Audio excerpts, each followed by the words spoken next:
बिस्मिल्लाहिर्रहमानिर्रहीम। अस्सलाम वालेकुम नाज़रीन, मैं हूं अहमद फ़वाद और आप देखते हैं मुझे मेरे यूट्यूब चैनल और फेसबुक पेज पर। नाज़रीन, आज़ाद कश्मीर से एक बहुत बड़ी खबर है जो कि आज के इस व्लॉग में आपके साथ शेयर करने जा रहा हूं। आज़ाद कश्मीर काबीना जो कि अभी अभी ही बनी है, उसमें बहुत बड़ी तब्दीलियों के इम्कानात हैं।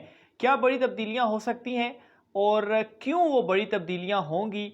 जो कुछ गुज़श्ता कुछ दिनों से चल रहा है, ख़ास तौर पर सरदार तनवीर इलियास वाला जो मामला है, उनकी जो धमकी है और जो 8 मेंबरान उनके साथ शामिल हैं, इस हवाले से बड़ी अहम अपडेट्स हैं, वो आज की इस व्लॉग में तमाम आपके साथ शेयर करूँगा और कुछ नाम भी मेरे पास आज मौजूद हैं, वो भी आपको बताऊँगा। काबीना का इजलास हुआ, फिर असेंबली इजलास भी हुआ। बहरहाल काबीना का जो इजलास हुआ, उसकी अंदरूनी कहानी क्या है, वो भी आज के इस व्लॉग में मैं आपके साथ शेयर करने जा रहा हूँ। सरदार तनवीर इलियास नाज़रीन, एक मरतबा फिर मैं ये कहूँगा कि उन्होंने अपनी सियासी ना तजर्बाकारी और नाअहली की वजह से जो एक काम वो कर रहे हैं, वो उन्हें भी ले डूबेगा और उसके साथ जो उनके साथी हैं उन्हें भी ले डूबेगा। सरदार तनवीर इलियास का ग्रुप इस वक्त खुद ही 2 हिस्सों में तकसीम हो चुका है। जो उनकी तरफ से दावे भी आए थे कि 8 मेंबरान उनके साथ शामिल हैं और अगर उनके मुतालबात नहीं माने जाते तो वो अपने 8 उन मेंबरान के साथ इस्तीफ़ा दे देंगे और ऑब्वियसली एक प्रेशर बिल्ड करेंगे। अव्वल तो नाज़रीन, सरदार तनवीर इलियास के लिए ये बिल्कुल भी आइडियल कंडीशन नहीं है। इसकी एक वजह ये है कि तमाम चीज़ें आज़ाद कश्मीर में और इवन के वफाकी हुकूमत जो है, वहाँ पर स्मूथली चल रही हैं। कोई इस तरह की एक्टिविटी नहीं हो रही जिससे सरदार तनवीर इलियास फ़ायदा उठा सकते हैं। इसलिए अभी वो जो कुछ काम कर रहे हैं, इसका नुकसान सिर्फ उन्हीं को ही होना है और किसी तरह से भी वो वज़ीर-ए-आज़म इमरान खान साहब को इस टाइम पर ब्लैकमेल नहीं कर सकते और ख़ुद का वो नुकसान ही करवाएंगे। और इसकी एक झलक आज नज़र भी आ चुकी है कि उन्हीं के ग्रुप में तकसीम हो चुकी है और उन्हें कुछ लोग समझाने की ये कोशिश कर रहे हैं अपने ग्रुप में ही कि ये जो धमकी उनकी जानिब से दी जा रही है या वो जो इस्तीफ़े वाला मामला सामने लेकर आए हैं, वो इस तरह से ना करें।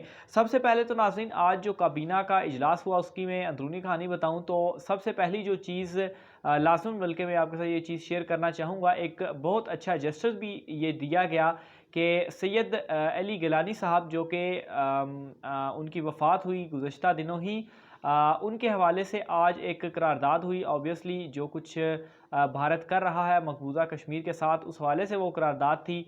एक अच्छा जेस्चर शो किया गया आज़ाद कश्मीर काबीना की जानिब से और दूसरा ये है कि ये लाज़मी भी था कि इस तरह से उन्हें कोई ना कोई चीज़ करनी चाहिए थी। तो बहरहाल एक करारदाद भी आज हुई उनके हवाले से। बहरहाल काबीना के ऊपर वापस आता हूँ तो काबीना का जो इजलास हुआ, उस इजलास में नाज़रीन 4 जो वुज़रा थे या मुशीर थे, उन्होंने शिरकत नहीं की। सबसे पहले तो सरदार तनवीर इलियास का मैं नाम लूँगा। वो ख़ुद ही मौजूद नहीं थे उस इजलास के अंदर। ऑब्वियसली वो क्यों मौजूद नहीं थे? जो उनके इख्तलाफात हैं, ये जो कुछ वो चाह रहे थे उस तरीके से चीज़ें नहीं हो रही। दूसरे नंबर पर नाज़रीन अली शान सोनी साहब हैं, वो भी आज इस इजलास में शामिल नहीं थे।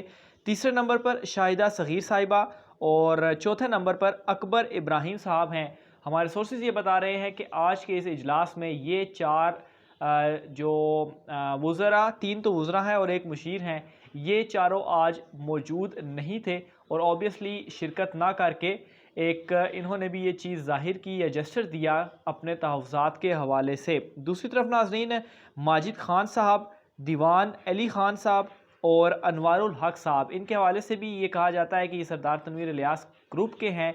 ये तीनों आज मौजूद थे। तो ऑब्वियसली एक सबूत तो यहाँ से मिल गया कि तनवीर इलियास साहब का जो ग्रुप है वो कैसे 2 हिस्सों में तकसीम हो चुका है। 4 जो लोग हैं वो शरीक ही नहीं होते, बल्कि और जो दूसरी तरफ ये 3 जो थे वो शरीक हुए हैं। अब इन चारों की वज़ारतें मैं आपके सामने रखता हूँ। सरदार तनवीर इलियास साहब जो हैं, उनके पास हाउसिंग की, सियाहत की और इंडस्ट्रीज़ की वज़ारत जो है वो मौजूद है और अगर सरदार तनवीर इलियास इस्तीफ़ा दे देते हैं तो ये तीनों जो वज़ारतें हैं ऑब्वियसली ये तीनों अब चली जाएंगी। तो इनके लिए नए वज़ीर लाए जाएंगे और हो सकता है कि एक की बजाय इन तीनों वज़ारतों के लिए 2 वज़ीर लाए जाएं और इस तरह से काबीना में एक बड़ी तब्दीली देखने को मिलेगी। दूसरे नंबर पर नाज़रीन शाहिदा सग़ीर साहिबा हैं। शाहिदा सग़ीर साहिबा के हवाले से ये कहा जाए कि सरदार तनवीर इलियास के इनके साथ घरेलू ताल्लुकात हैं और आप यही समझे कि एक ही ख़ानदान के पास ये दो वजारतें हैं।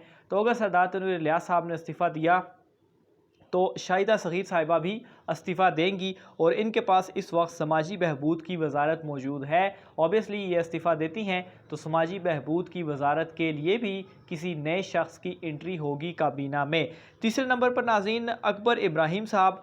अकबर इब्राहिम साहब के हवाले से इस तरह से ख़बरें गर्दिश कर रही हैं कि ये भी काफ़ी डिसहार्ट हैं और सरदार तनवीर इलियास अगर इस्तीफ़ा देते हैं तो सबसे पहले अगर कोई इनके साथ इस्तीफ़ा देगा या अगर कोई राज़ी भी हुआ है इनके साथ इस्तीफ़ा देने के लिए तो वो अकबर इब्राहिम साहब हैं और ये मुशीर हैं बहालियात के हवाले से। तो ऑब्वियसली इनकी जगह पर भी किसी दूसरे शख्स को जो है वो मुशीर लगाया जाएगा। जहाँ तक बात है अली शान सोनी साहब की, उनके पास खुराक की वजारत मौजूद है।